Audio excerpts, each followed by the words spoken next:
Good evening. I'd like to go ahead and call the meeting to order for the Richland County Recreation Commission for September 18th, 2023. Can I get an action to adopt the agenda? Make a motion to adopt agenda. For a second?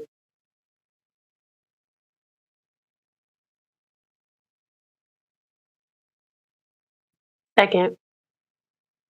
Commissioner Jacobs, Yes. Commissioner Lapine, Yes. Commissioner Lindsey, Yes. Commissioner Mobley, Yes. Commissioner Singleton. Yes. Motion approved. All right. With the attachments here, I'd like to go ahead and get a motion to accept the minutes from the regular scheduled board meeting, July 17, 2023. July 31st, 2023 was a special called board meeting, and then we had another one, August 22nd, 2023. I make the motion to accept the agendas dated July 17, 2023, regular board meeting, July 31st, 2023, special board meeting, and August 22nd, 2023, special call meeting. Second. Commissioner Jacobs, Yes. Commissioner Lapine, Yes. Commissioner Lindsey, Yes. Commissioner Mobley, Abstain. Commissioner Singleton. Yes. Motion approved. All right, now it's time for the public input portion of our meeting. So with that said, I think we have 3 names on the agenda. That is correct. We have three people to speak for public input. When your name is called, please come to the podium. You will be given 2 minutes to speak, and there will be a timer to notify you that your time has ended. First person is Ms. Carletta Wilson.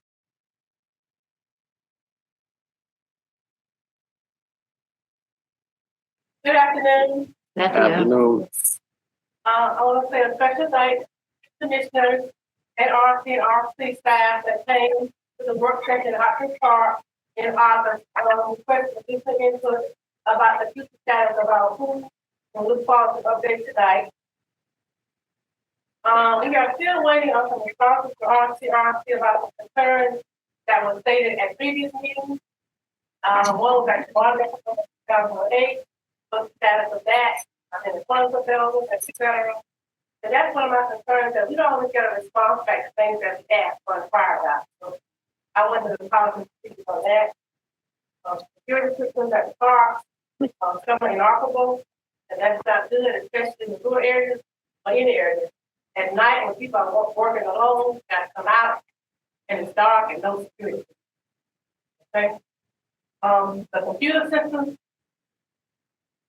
sucks. It really does. For instance, at Gadsden Park, it was down for 2 Thursdays in a row. We could not sign up to take file class that we were taking. So, and it's also not even navigated. So, is there any plans in the budget to have that system updated in the future? Then in the budget to purchase more tables, chairs, and stuff that's needed for these parks. Some of the equipment has been there since the park opened. They need updated chairs, padded chairs, nice tables instead of those heavy tables and stuff like that. Also, we also need to continue to work on communication between the parks and the neighborhoods about events that are going on, because the game plan isn't planned. So there's got to be better communication to let us know what is going on in the park, the dates of activities. Just find a better way of communicating with all of the available at the park. I'm not going to elaborate about the school. Y'all know how I feel about that. I just want to make sure that y'all know that watch y'all and continue to watch and monitor what's going on with the school and how it's the park.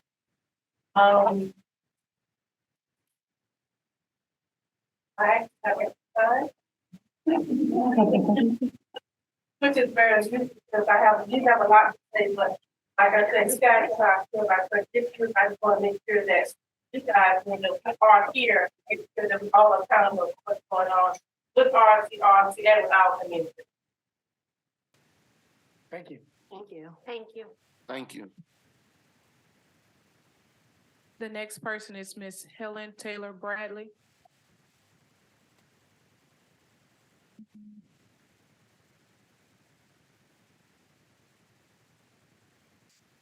Good evening.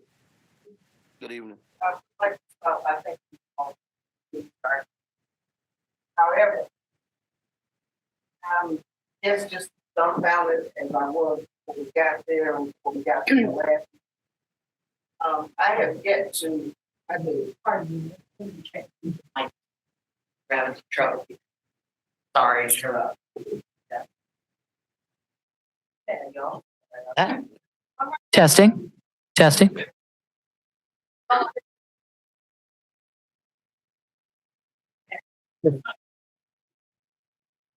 Okay. What I was saying is, I am, I guess, dumbfounded or whatever, because I keep hearing us talk about the pool, but for some reason, it hadn't sunk into me as to whether you all are on board with us to get us a pool. First of all, I'd like to know if anyone's reached out to county council. When I was on the board, that's where our funding sources came from first and most. I understand asking the representatives and the senators to help out, but the first stop was county council for us. I don't know where it is for you all now, but that's one of the questions I have. Has anybody reached out to county council for funding to tell us if we're going to get one or not, or if the funds are not going to be available? That's my basic concern about the pool. I have a lot of other concerns, as Ms. Wilson has already stated, but most of all, I'd like to leave here today knowing that you all are on board with us, saying that we will get a pool of some sort in the future. And if not the very near future, then let us know about the time frame that we're looking for. But most of all, I'd like to know if anybody has checked with county council on funding for the pool. Thank you. Ms. Taylor, I've spoken to several county council members about the issue, but with the dollar amount and size of this scope of work that it's going to take to do it right, it's going to become more of a state representative issue that we are going to go and try to seek to get the dollars from that avenue first. And yes, we're completely behind getting you a new pool or a fixed pool, but I think it's going to be new. And so that should be hopefully handled in the next couple months, at least coming up with a distinct plan. We have to have it figured out by the third week of November to go back to our legislators to go ask for the earmark for the Hopkins pool.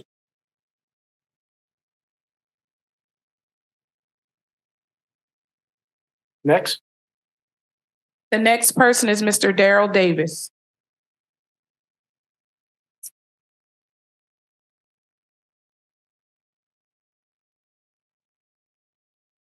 Good afternoon. Good afternoon. Good afternoon.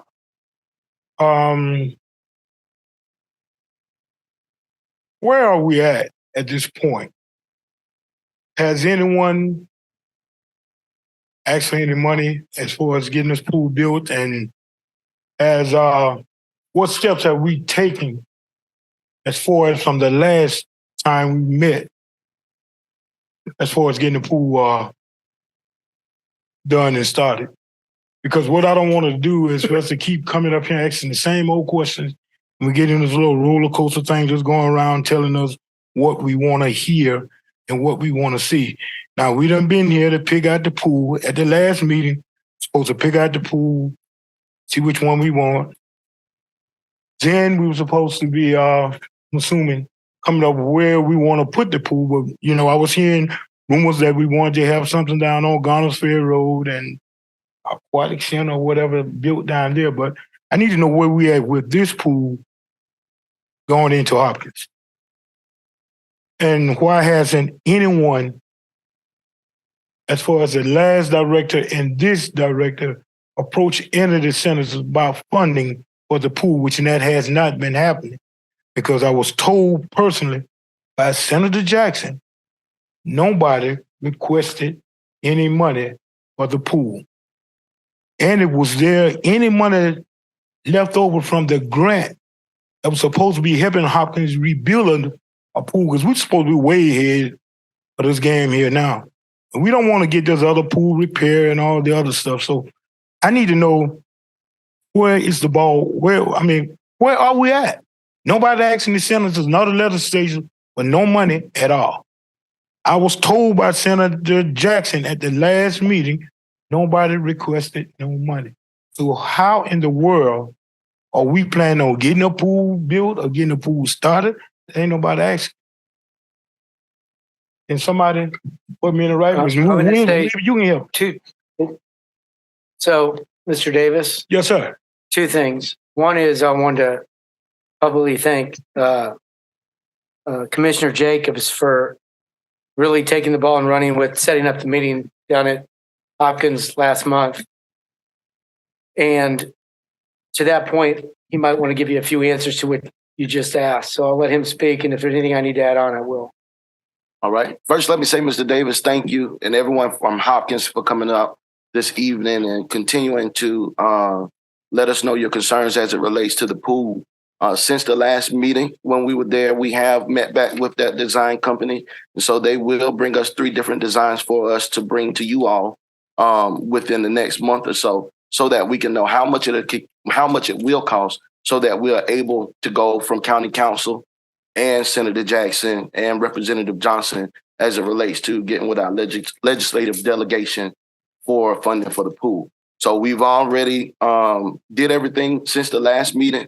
We are progressing, making steps towards making sure we get you all a pool. Right now, as it relates to the Garners Ferry situation, that is on hold. That was some things that the community wanted to see, aquatic center on the Garners Ferry, but we are focused on Hopkins Park right now. And so if we are able to get the funding for the pool, it will be at Hopkins Park. But we are taking the steps that we can to go ahead and move towards the funding. That's why Chairman Lapine said we have until, I think, the 3rd week in November to get them a number so that they can try to work towards getting us the funding that we need. Okay, I appreciate that, Mr. Jacob. My last and final question. What are we doing about these parks being clean? I guess I need to address Ms. Williams about that. What actions are we taking? Because, I wasn't one to going around complaining and with the video and showing this and showing that. But, I must say that there was some improvement being done. But these bathrooms, I don't know whether, Mr. Jamie, what his name was, saying that, I probably complain or going overboard with it. But, the cleanliness, plays a big part.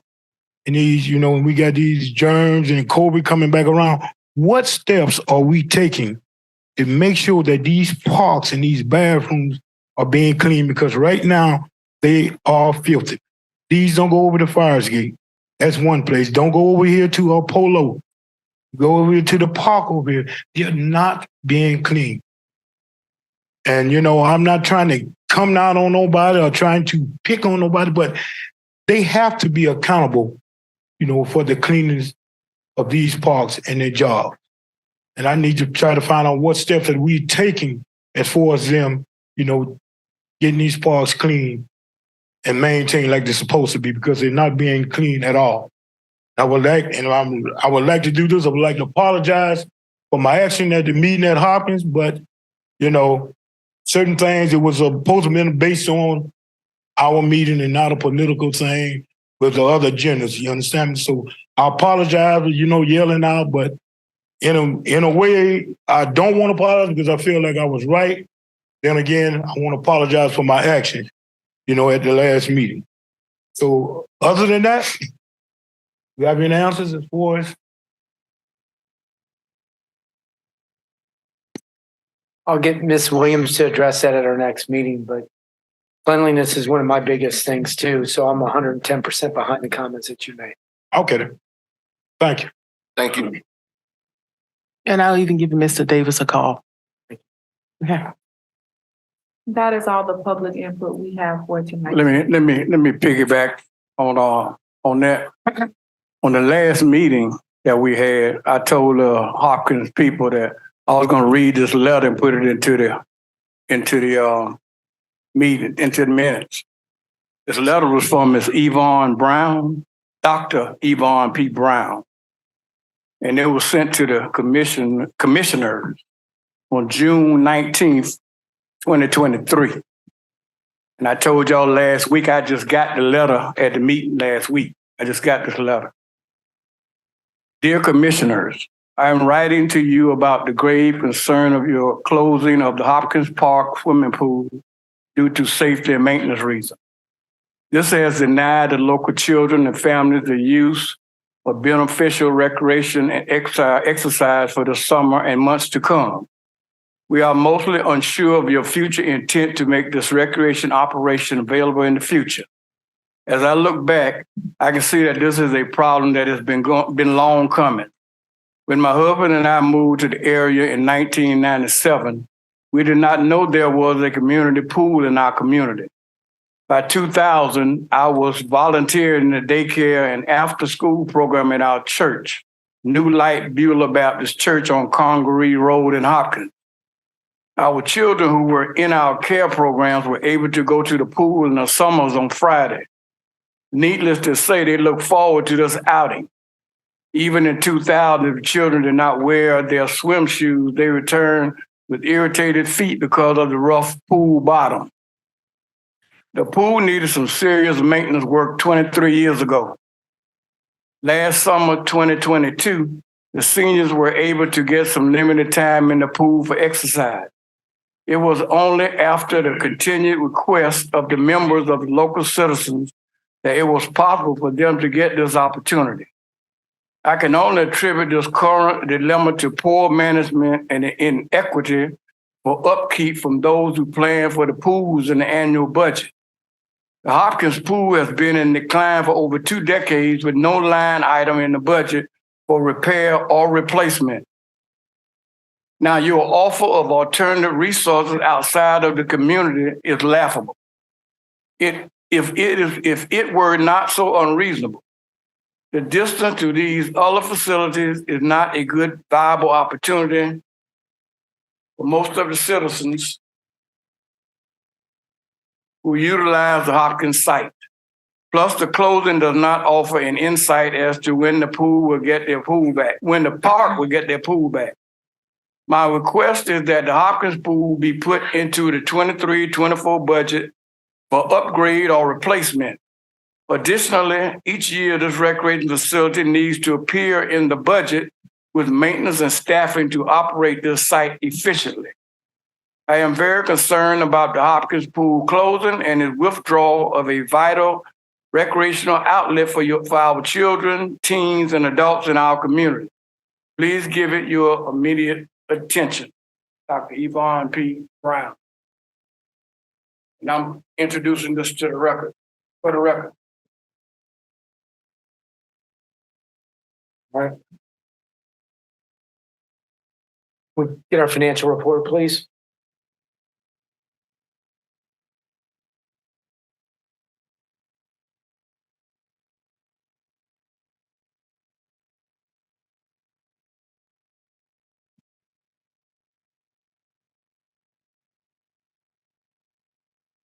Good evening, Chair Lapine, members of the Commission Board. I'd like to begin tonight by providing you with an update on the General Enterprise Fund financials for the period July 1, 2023 through August 31st, 2023. Total revenues for General Fund for the 2-month period were just under $920,000 compared to $510,000 around this time last year. Represents an increase of approximately $410,000 revenues or 80.41% increase. That number seems high. However, property tax revenue was the largest driver for this increase. While our property tax allocation did increase for fiscal year 24, the increase that we saw from this time last year is largely attributed to the timing in which we've received our allocation our revenues from Richland County. Grant revenues are up from this time last year, as we've received ARPA fund reimbursements at the beginning of this fiscal year. Program revenues for the 2-month period were $152,000 compared to $149,000 this time last year.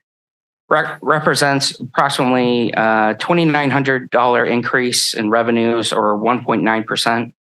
Athletics revenue and youth camp revenue were the largest drivers for this increase.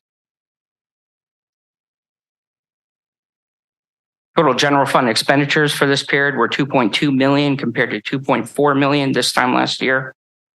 Represents approximately 11.8% decrease, or $287,000. The biggest driver for this decrease would be IT related purchases were up at the beginning of last fiscal year. We also incurred some facility repair costs and marketing expenditures. All of these expense categories are down this year from what was incurred at the start of fiscal year 23.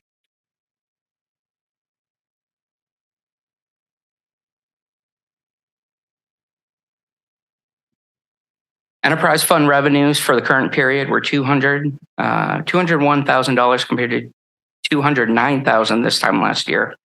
Represents approximately $7,600 decrease from this time last year, or 3.6%. Enterprise fund expenditures for this period were $130,000 compared to $166,000 this time last year. Represents approximately 21.6% decrease, or a $36,000 decrease. Full-time salaries were the largest driver for this change. Is likely due to a decrease in overtime that was incurred compared to the start of fiscal year 23.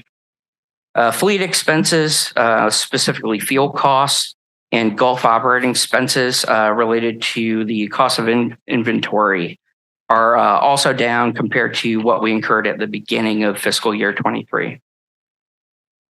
With that said, all the figures that I presented tonight, they do represent just 2 months of activity. So at this point, it's a little early to determine if this is a trend or if these trends will continue for the future. I have one question. Yep. Miscellaneous expenses Yes. under the enterprise fund. Yes, under the enterprise fund. Miscellaneous expenses, that figure represents an overage or shortage. Basically there's an adjustment that happens when they balance their cash drawer each day. Now, we did notice that that's showing like a negative $3,000 balance. We did look into that, and there was a system error with Heartland, which is they provide our merchant services for LINRIC. We did catch that error, and we are addressing the issue. The fix will be reflected in next month's report. It's just we weren't able to implement the corrected transaction before the reports are generated for this month. So that's not the accurate amount. No, it'll be more in line with what you saw previous year. Thank you. Yep. Ryan, I have a quick question. Yeah.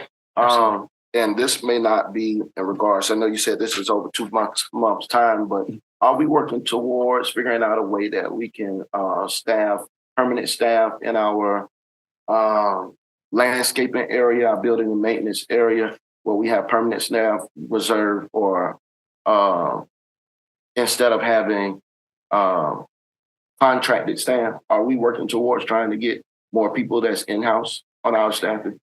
I believe we did build in some buildings and ground workers for some additional headcounts for this fiscal year. Typically, every year, as part of the budget process, the division heads will submit requests for increase in headcount. Those requests will be considered on a case-by-case basis. And then, if approved, we do build them into the budget. So that was done for the current current year that we're now back in January, February timeframe is around the time that we received those requests. But I do believe we did build in, and you'll have to forgive me, I don't have the figure in front of me, but I do believe we had a change in headcount for that class. Okay. And I can verify that So before hopefully the we next should see meeting. more people coming to our permanent staff at the building, maintenance and landscaping area soon. Yeah, that would be correct. Okay, thank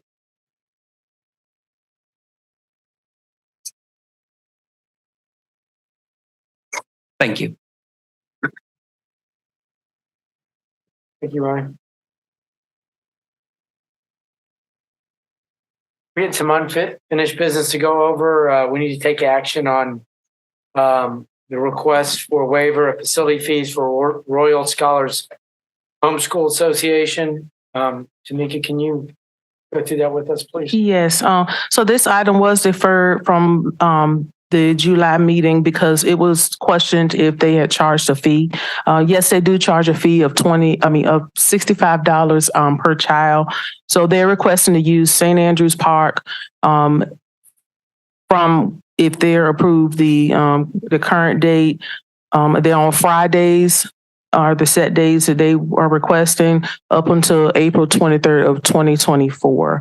So in your packet, you have the facility application information that was previously sent. It is recommended that the Royal Schools Homeschool Association pay the rental fee that covers the dates that they're requesting on their application. They are a nonprofit organization, so they will receive 50% off of the regular rental fee.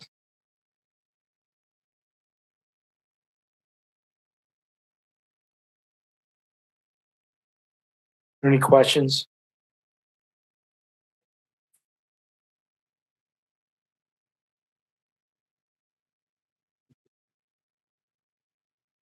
Is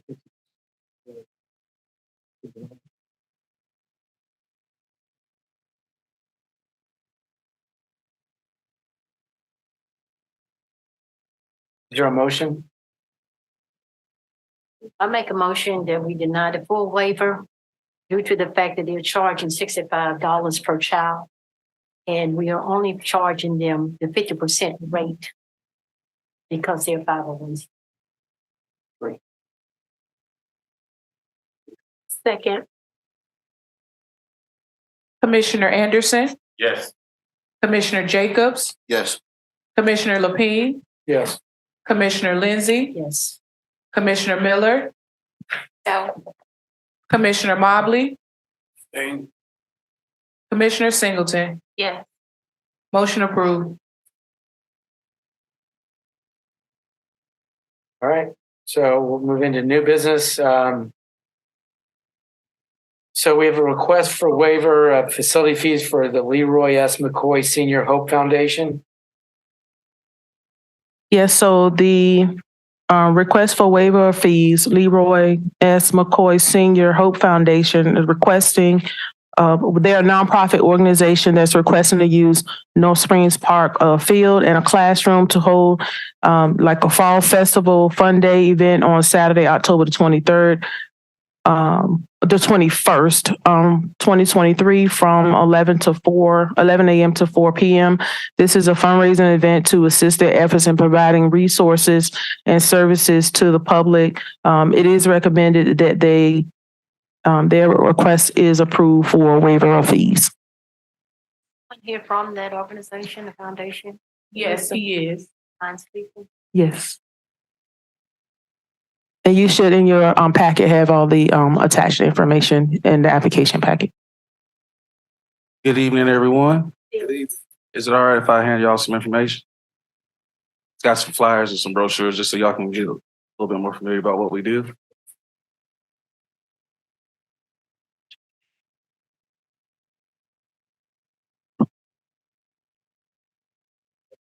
Thank you.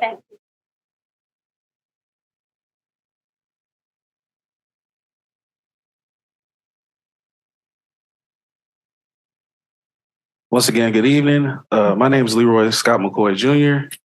I am here on behalf of the Leroy Scott McCoy Senior Hope Foundation. We are in our second year of existence, 503(c) nonprofit organization. And basically, in short, to streamline everything, we are an active resource pool for various communities and target demographics that we serve, which just happen to be disabled veterans, those with mental health issues, also impoverished and homeless communities. And pretty much we want to take this festival to also be a non-perishable food drive with the proceeds going to doing holiday meals and winter clothing food drive later on in the year. It's a small organization pretty much just run by me, my mom, my brother, and my sister. And we, like I said, we're seeking to be a resource pool, not just for those in our immediate community, but also for other institutions in the community, like Harvest Hope Food Bank and things like that, to work with them to provide things that they may need as well. So doing drives for them, offering our services as far as volunteer work and things of that nature. Charging a fee for admission? Well, no, ma'am. The only fee that we're going to ask for them is to bring a non-perishable food item. Now, let me ask you, and I'm looking for it, but did I see that you guys will have merchandising vendors there? Yes, sir. So people will be able to purchase stuff at this event. Yes, sir.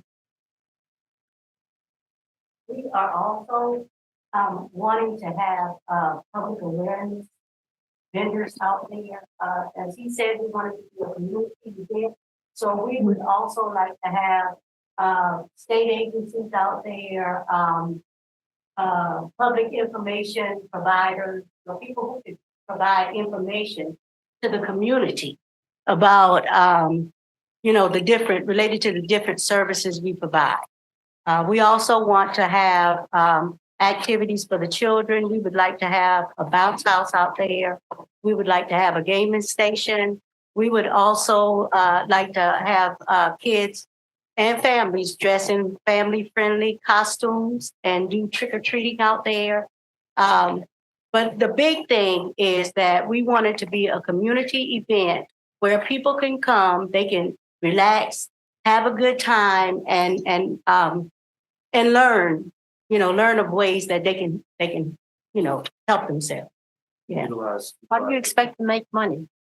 Donations. Explain to me, how do you expect to make a profit? Say it again. Okay. How do you expect to make a profit? You're not charging. We would probably sell a few things ourselves, like maybe some candy apples, or we're going to have food vendors out there who will sell their products, but we will do stuff like maybe sell soft drinks, sell like I said, candy apples, stuff like that. I'm really not. We are really not anticipating making a whole lot of funds from this event. When we had a similar event before, we were able to charge the vendors fees, and we were able to collect the fees. But what I'm understanding is that if we use the park, the vendors would have to pay the park directly. Exactly. So those would be funds that we would not have access to.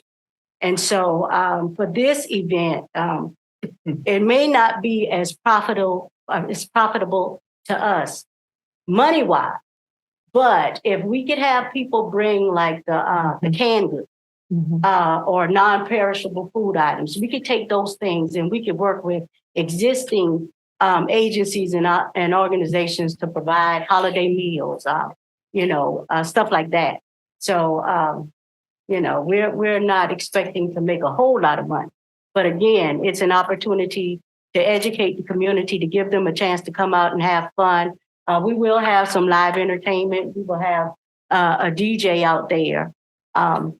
So just for the family to have an opportunity to come out, for people to be able to learn about community resources available. We've asked DHEC to come out, and they are working on something where they can possibly provide COVID test, not actually do COVID tests, but give COVID tests and sanitizers and things like that. So we're also looking for people like Health and Human Services to come out and talk about Medicaid eligibility. MUSC Collins Cancer Center will be the one that will come and do a cancer training class, a prostate cancer screening class for males. That's why we want to use the classroom in the gym. So that would be an hour-long class. So again, it's mainly designed to educate the community, give them a chance to have fun, but then to help us reach our goal of helping them. I read your application, and I don't know if it explained to you or not, but you have to cover the cost of security at your event. Yes, you can't make money off the vendors because it'll be on RCRC property. RCRC will make money off of the vendors. So, yes, we were told about covering the cost of security. And you're requesting to use the gym and also have a classroom. Yes. Well, we won't actually be using the gym. We just need one classroom in the gym for the prostate cancer class. It's not the gym. It is the North Springs ball field and then a classroom, a multipurpose room. I'm I have sorry. a recommendation on this. Recommendation to approve the waiver of fees. I just have one follow-up question. I wanted to make sure, what is the plan for security for the event? I noticed you mentioned 200 plus individuals. I just want to make sure we have a security plan. Well, we have spoken, when we met with the Recreation Commission, Yes. we spoke with them about the security, I guess, team Yes. that you guys use. Risk management. Our Yes. security team is going to be responsible. They spoke with risk management and they came up with a plan of the security plan and also the layout of the site. So will they So be our working- risk management, Will they be working site that day, or they just gave them a plan? Will we have people on site that day? usually when we have events like this, that we do have people on site. Risk management. Yes. Yeah, No sure. Richland County Sheriff's Deputy, is that correct? No Richland County Deputy. Okay, so, It's I'm just asking for clarification. okay, so one of the things that I would like to do that I haven't done yet is reach out to Sheriff Lott or the Yes, necessary good, people absolutely. to ask them about having a presence there. But one of the things that we were told when we met with the rec folks is that, we need to make sure we have that backup security, because if they have an emergency and they have to leave, we'd still have somebody there. So I'm definitely planning to reach out to them to see if we can have some officers there.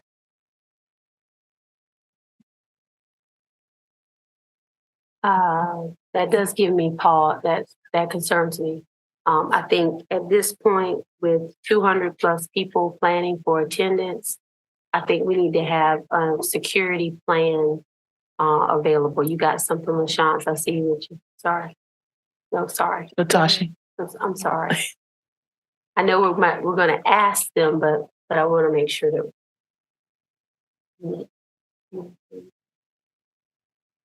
Good afternoon. I'm Latasha Jones. I'm the risk manager for the agency. I did meet with them briefly. I will say as of today, I did talk with them and gave them a packet that they can follow for the security and the safety plan. Today, I still wasn't sure whether they were going to still have this event.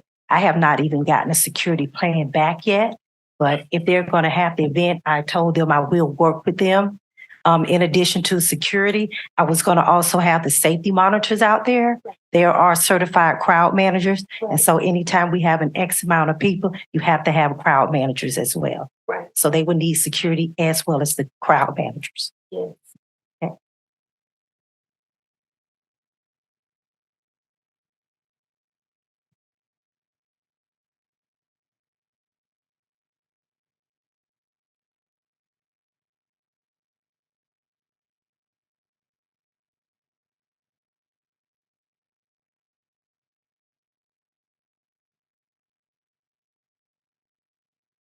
So the event's going to be October 21st, right? So I would assume that you need some sort of answer tonight so you can figure out your event. It sounds to me, and I would look for a fellow commissioner to speak. If you're concerned about security, I think that I'll look for some recommendations here from my fellow commissioners here. But I would say that I'm for approving this, other than security issues being handled properly. And if we want to make the motion with the caveat that will require that a Richland County Sheriff be hired, they're $47.50 an hour, I believe. So that would have to be there a certain amount of time. I think 4 hours is probably the minimum, but you'll have to make sure, maybe they waive that. I don't know, but I'm just saying that it sounds to me from our board, and I'm just trying to move this along. I'm for approving it, but I think that there's concerns about safety. We've seen when we have DJs and other types of events, they become pretty popular. This is, I know, only your second year, I believe, that you're going to do it. I'm all for what you're doing. It's just a matter of making sure my fellow commissioners are okay. Excuse my oversight. Also during the meeting, they were informed about Gibson Security. That is security company that is contracted with RCRC. So they are aware that Gibson Security is also available to them. And Connie addressed that during the meeting as well. The meeting was today or previously? This was back in August. So have you all spoke with anybody since August? It was to our understanding that at some point they were supposed to reach that out to us, because they were talking about potentially doing walkthrough and going over some security. And this is the security company that you reached out to? Oh, no. Okay, the walkthrough will not take place until we are confirmed that the event will take place. So we are not even sure whether the event was going to take place or not, because I don't have the security plan back yet. No security company has been discussed. And so before we can move forward, I need to know and confirm if this event is going to be held. I have not heard back yet. So we do definitely plan to move forward. Yes. Okay. And whatever I need to do as far as completing the application for the security plan, we will do that. Before I get correct.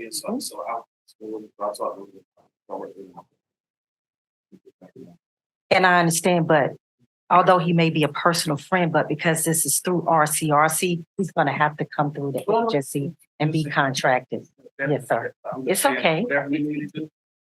Let us know so we can go ahead. Yes, sir. So I believe, I think everybody here wants to support you. Our reservation is you guys had since August to get in contact with a security company to try to make provision, to come back with the security plan to Ms. Latasha. I'm sorry. The only other Connie issue Reeves met with them and she confirmed it through Gibson Security, and she told them how many security they needed for the event. So that all of that is confirmed. Okay. We're just waiting on the approval, but Connie have everything through Gibson Security. Okay. And they are aware that they have to pay the fee for Gibson Security. Okay. So, I was going to say the other issue here is that we didn't really meet in August about any of this stuff. So they might have had it together, but we haven't met. So in that whole month of August. So, but I'm okay with, as long as we have security, I'll vote for if somebody wants to make a motion. Chair Lapine, if there's no further discussion, I'd like to make a motion that we approve the request for a fee waiver for the event of Community Fall Festival to be held on October 21st. However, this fee waiver is contingent upon you successfully executing the requirements of the commission, namely that you have appropriate security. And so the commission does look forward to having a response so that we know whatever we voted on tonight does have the adequate security plan, whether it be Gibson's or our Richland County, whatever the case may be. This approval is contingent upon a successful execution of a security plan. All right. A second. Commissioner Anderson, Yes. Commissioner Jacobs, Yes. Commissioner Lapine, Yes. Commissioner Lindsey, Yes. Commissioner Miller, Commissioner Mobley, Commissioner Singleton. Yes. Motion approved. Thank you all very much. Thank you. Thank you. Thanks for having us. All right, so that was McCoy. So we have resolution approving the actions of the executive director related to a memorandum of understanding by and between RCRC and the University of South Carolina. So I guess you're going to present that. Yes, and while Sarah's coming, this is a great partnership with USC. They want to collaborate with us for their project team, which is a free group-based physical activity program for African American women. A copy of the entire project scope is in your packet. So this resolution is for me to proceed with the MOU on behalf of the agency so they can get this document back to their USC rep and to their board. So, Sarah. And yes, Tamika spoke to the project a little bit, but very low risk to RCRC. It's something that USC wants to do in the community to promote the health of Black women. They're going to cover project costs. RCRC is just providing a facility. They're going to do the program. It's a 12-week study, and then they're going to follow up in 6 months. I believe they're also going to gather some data, but the participants will be aware of that. I have a question. I saw when I was reading some of the terms that it says provide $300 per group to offset project costs. Is this a cost that RCRC is offsetting, or is this offset by USC? USC is providing that. I have a question. It also states that you want to, this resolution is for 4 years. Is that correct? Did you see that?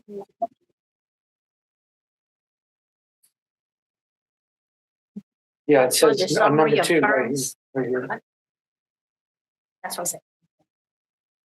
I think because the project is ongoing, we've drafted that for to approve the MOU. So that this just authorizes Tamika to execute the MOU, and then the project will run for 12 weeks, and then with a 6-month follow-up. And so the MOU that's attached under the summaries of terms, section 2, number 2, that does refer how we're collaborating with them and to have a total of 2 to 4 groups per year over the next 4 years. The program just runs 12 weeks, and then Right. a 6-month follow-up. So can we have a little bit more specifics about the program? Like, when is it housed? Yes. Where is it housed?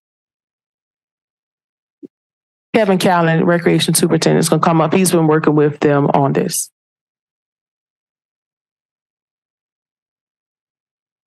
All right, good evening. Yes, it is a 4-year study. They won't necessarily use every 4 years if there's not the interest. We plan on having this at Hopkins Park just because of the area and space it has outside for activity with the gym and the meeting room. Worst case scenario, if the AAC was available, we could shift. So there is quite a bit of movement within the group itself. It's basically, you have 2 teams. You have team physical activity and team wellness. Team physical activity is based on a group support group exercise, group goals, where team wellness, it's based more individual. And they've tried to take out through the surveys they've done, they've tried to take out the limitations, whether it be childcare, transportation, area for all the participants. So they're trying to remove barriers so they can be a part of the study. So is this a weekly, like, is it during the week? Is it It's- Saturdays? It's looking at Wednesday evening, once a week for 12 weeks, And what is the potential start date should we agree to it? as soon as they can get going. So have we considered all the different rentals that happen, like especially during fall? Yes, sir. All of it's been covered through our facility. Wednesday, they gave us 3 days. We agreed on the Wednesday because that's the most availability for them. Mhm. And like I said, they are flexible in moving, maybe not, they won't use the entire gym, but they may use half the gym. Or if they have the chance, they'll be outside. So you're saying this project will take place at Hopkins Park? Yes, ma'am. Is the community, has anyone in the community, has this been discussed with any of the community members? Well, it's a, They don't know nothing about it. now we have, I do know USC has advertised down there and we have sent out park listserv. You don't know what you think about it. It's been, it's, Excuse me, sir. Not necessarily. Right. it has been advertised at several other events that we've held down in Lower Richland. We have put out an email blast on behalf of USC, and USC has been attending events and doing their own search as well. And it's free of charge Yes, ma'am. to, okay, and anyone can participate? Anyone that Meets signs the- up to go, Okay. So essentially, though, you have like a physical PA, it's physical activity team where they're going to do more activity, and then you're going to want to have a group that focuses on wellness. well, it's more of a wellness with individual goals Mm-hmm. and a team with group goals. Like 1 week, it may be for the group of 5 or 10 or however many there are, walk 15 miles for that week. Or, hit benchmarks that they set themselves as. So should this program not be successful in Hopkins, what is the backup plan? What part? Well, that's something we Consider that. would discuss. We would look in Lower Richland area. Is that an more area than that we're like- targeting for this program? That's where USC has said their initial target is. I think before we sign a resolution, you need to put exactly where this will be taking place. It's not Okay. indicating in this resolution All right, anything that's- about Hopkins Park. All right, I was unaware of that. I apologize. I think we should table this until we get some feedback from Hopkins Park. You just don't go down to Hopkins and have something to ask the people. It's a program Yeah. and I do think it's a great idea though. I think it's a great idea. We can Thank come up with it. I think it's a great idea, but Mr. Mobley brings up a good point that we do have to, we had a problem with this a year and a half, 2 years ago with Adaptive Rec when we tried to move it to a park. So I'm not going to sugarcoat it. I think that we need to check with the park, with the members down there to make sure they're okay. I think this thing is unbelievable for that community to help them, help USC do the research to help improve wellness, because I think that's what recreation is all about. But with that said, I think that the constituents, so I think, and I'm going to ask my fellow commissioners, we table it for, till the next meeting. That's okay. And then possibly a couple of the commissioners here to spend more time down at,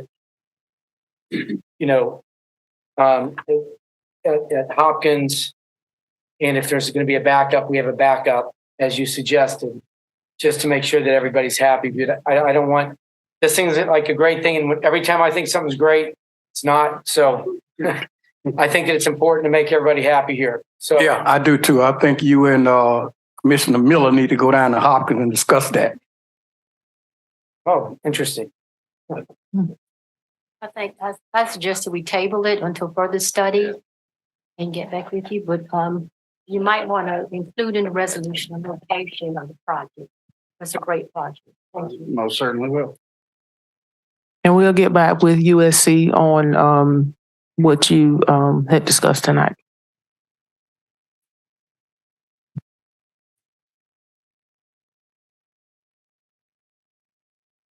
All right, so the next item, I believe Sarah is going to talk about an agreement between RCRC and RCRF.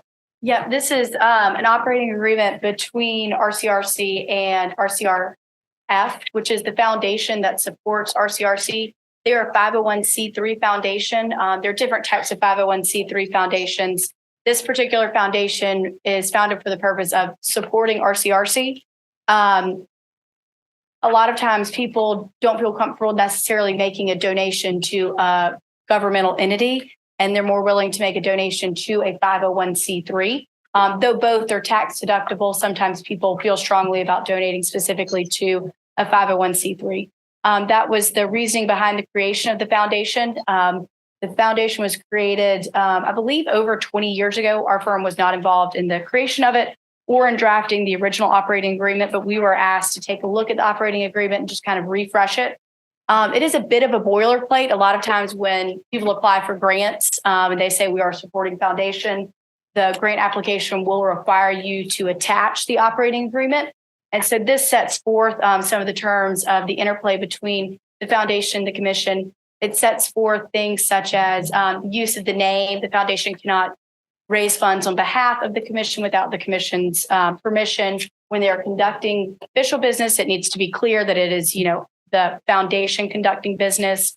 There are also parameters in there about carrying insurance and accepting donations. For instance, if they were to accept a donation of real estate or donations that have restrictions, such as money to be spent in a timeline or for a purpose, before the foundation can accept that donation, they have to bring it before the board. There's kind of some different things in there, but it's really mostly for grant application purposes because this is something that needs to be attached to grants a lot.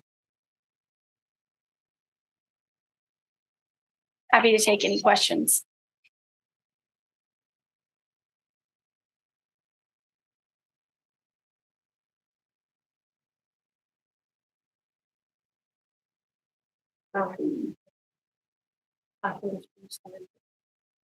And so you actually have commissioners before you, actually two. Your first one will be the updated amended agreement because the last one that was approved was back in like 2008. So we did need to update that. A lot of things had changed because when the foundation board was reestablished, there were some things that was put into their bylaws that they approved, which had came out of the old agreement. So it is an update. You should have two copies, but one of them is for your reference of what it previously looked like, and then what we are trying to recommend for approval. Is there a way to get this red line so we can see what it was like before? I know you put it there, but to go word for word to see the differences makes it pretty difficult. Yeah, it is difficult. And I will say the old agreement was in pretty bad shape. Yes. It was very redundant to the foundation's bylaws and inconsistent as well. So it would say, they need to do audits every 90 days, whereas the bylaws said another thing. And it just had stuff that was contradictory. And so our firm decided, all right, let's just strip this out. I would really recommend looking at it as a new agreement rather than an updated one. Because it really did overhaul it to the point that I agree that red line is not very useful. Though we did one because it technically is updating the agreement. But it just overhauled and cleaned it up. A lot of just audit and kind of typical function things that quite frankly didn't really needed to be in this agreement anyways. They're about the function of the foundation. So they rightfully are set forth in the bylaws rather than in this agreement. Okay. Obviously need a little time to read it. Yeah. We, And I can to tell you that the foundation had had looked at this one that you had before you, so they're just waiting to get your direction, and then they will approve and sign afterwards. I think I just asked for our commissioners to, they can do what they want or vote on what we want to vote on, but my opinion is to table it until next month so we have a chance to read it. I do. That's good. Unless anybody has a stronger opinion, that's fine with me too. All right. So, Mayor Bob, we don't have to bring it up for action, is that correct? I was just holding it back. Yeah, we'll hold it tonight. Thank you, Sarah. Yeah. And Tamika, other business? Executive Director's report. Yes, so I do have provided you copies of my report. So project updates for our parking lots at Kaufman and Meadow Lake. We do have the solicitation out. It was posted on Friday, September the 15th. On our website, Skipo and Demand Star.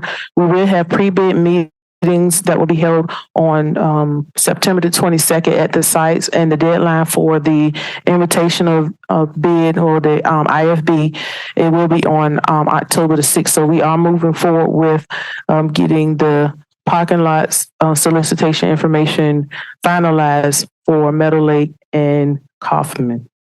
This is to be completely resurfaced. This is not to put crush and run. No. Firesgate, we are working on getting quotes to rebuild the picnic shelter that we had torn down at that site. In reference to Hopkins Pool, Park Pool, Commissioner Hamilton had touched on a little bit, but I want to say that we did have a work session on August the 31st at Hopkins Park. I would like to thank the community for coming out and making their comments and providing their input on the vision boards that was provided for the pool. We are working with our consultants to get updates on the quality feasibility study, and we're going to provide a report at our next board meeting. For other items, we have RCRC is currently featured in the South Carolina Recreation and Parks Association Fall Magazine for the following programs or activities. The Pine Grove Rosenwald celebration that was held on April the 29th at Pine Grove Rosenwald School and the Community Center, and that'll be on page 9. I did provide copies of those for you. We're just waiting for the books to come in. And then we have RCRC Adult Arts Programming at Park Lane Adult Activity Center, Valentine Community Center, and at Bluff Road Park.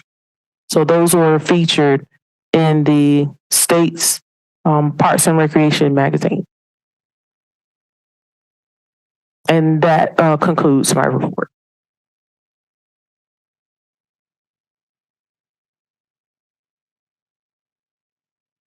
Alicia?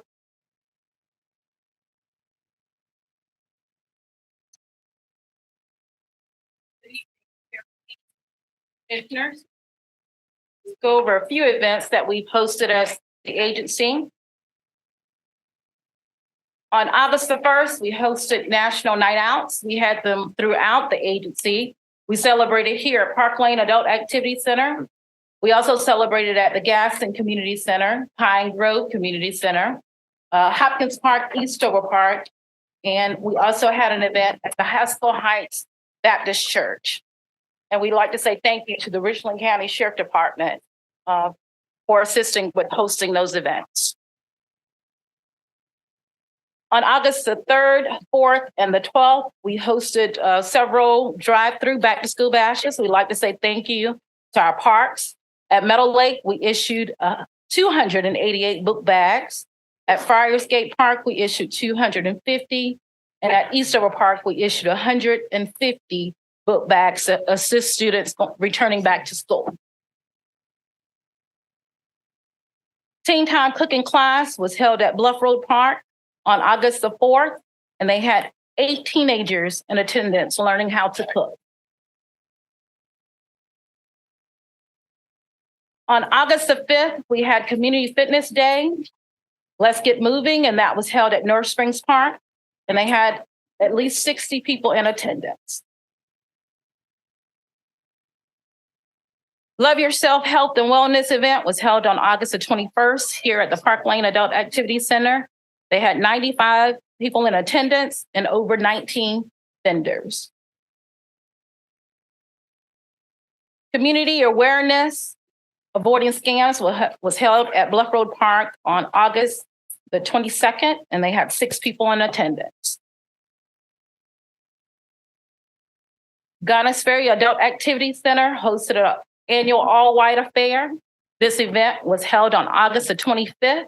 They had 94 participants, and would like to say thank you to Commissioner Jacobs and Lindsay for your attendance.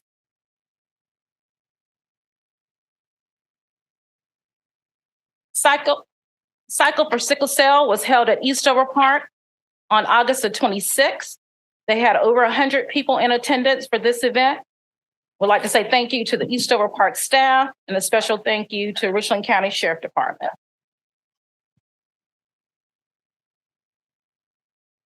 Polo Road Park hosted a blood drive on September the 1st.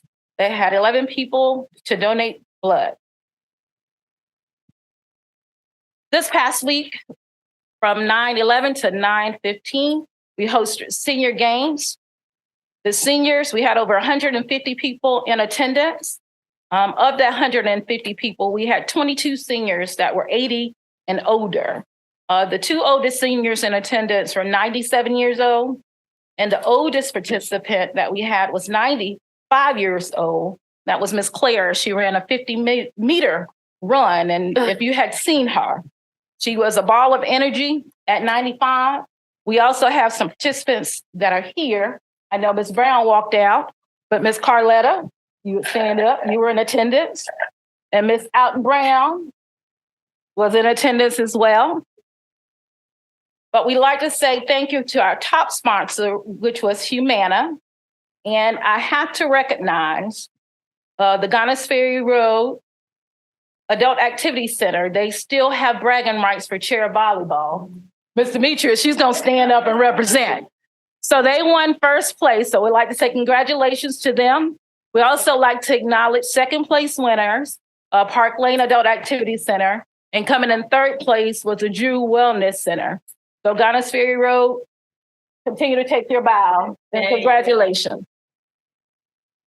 We'd like to say thank you to Commissioner Hamilton Jacobs and to Ms. Donzetta Lindsay for coming out, sharing those events with the seniors. Our upcoming events, and this is just to name a few, not all. On September the 22nd, we invite everyone to come out to Power in Pink, be held at Garners Ferry Adult Activity Center. Also on the 22nd, we will have Movies Under the Stars at Gaston Park Community Center. On the 29th, we'll have the 3rd annual Senior Field Day at the Garners Ferry Sports Complex. Back here at Park Lane Adult Activity Center, they will have a pajama jam party on the 29th of September. Then in October, we'll have Skills and Drills Combine at Meadow Lake Park. This is a free event for any child between the ages of 5 and 14. Please go to Eventbrite to sign up. On October the 6th, we'll have Circle Around Breast Cancer Walk at Crossroads Community Center.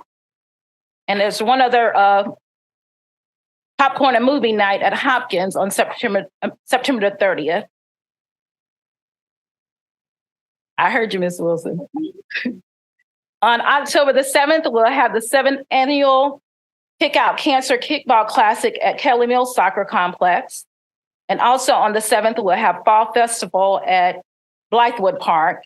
And then on October the 14th, we'll have Soul Survivor Tea and Brunch at Pine Grove Community Center. And this concludes the report. Thank you very much. Thank you. Thank you.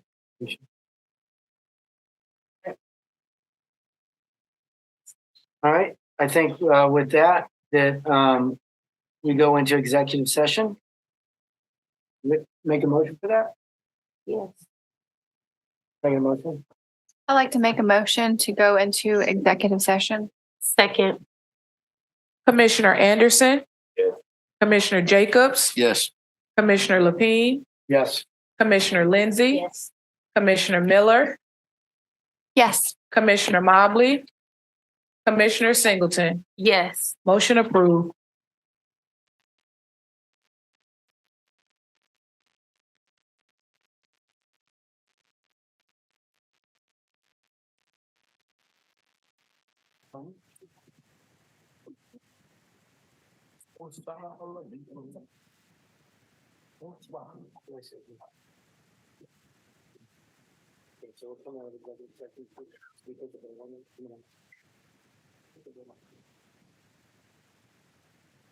All right, we're coming out of executive session. No votes, or we don't take votes, but no action was taken. Can we get a motion to adjourn? Motion to adjourn. Second. Commissioner Anderson, Yes. Commissioner Jacobs. Yes. Commissioner Lapine, Yes. Commissioner Lindsey, Yes. Commissioner Miller, Yes. Commissioner Mobley, Commissioner Singleton. Yes. Motion approved. Thank you.